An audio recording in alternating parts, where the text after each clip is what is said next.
Берсің ма? Өсіп жай қоярсың, мен асықпай ойым жинақтап алайын. Ассалаумағалейкум, құрметті оқырмандар. Алдарыңызда көріп тұрғандай парфюмдар.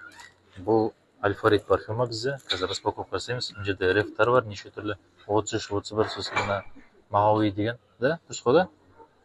Так, иә, Мадави екен, Мадави. Сосын мына жерде Султани бар. Қазір мына распаковкасын жасайтын боламыз. Машалла. Өзім бірінші этаж өтім шындай денге.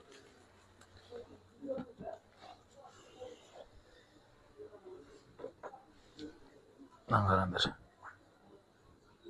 Мынаны өзі чего стоит, а? Машалла. Мынаны енді иісін жеткізу енді. Ашып жіберейін да, бір-екі рет рұқсат па, Нұрхат мырза? Ай, машалла. Баракаллаху фикум. Осы мұрагерде сатылады, осындай бізде қош иістер бар міне. Альфарид бар, таза оригинал Сауд Арабиясынан келген. 100% ешқандай подделка емес. Келіп көрсеңіздер болады. Ашылған түрлері де бар, упаковкада тұрған түрлері бар. Миллиграммен сатылады, былай да, в общем, мұрагерден хабарласыңдар.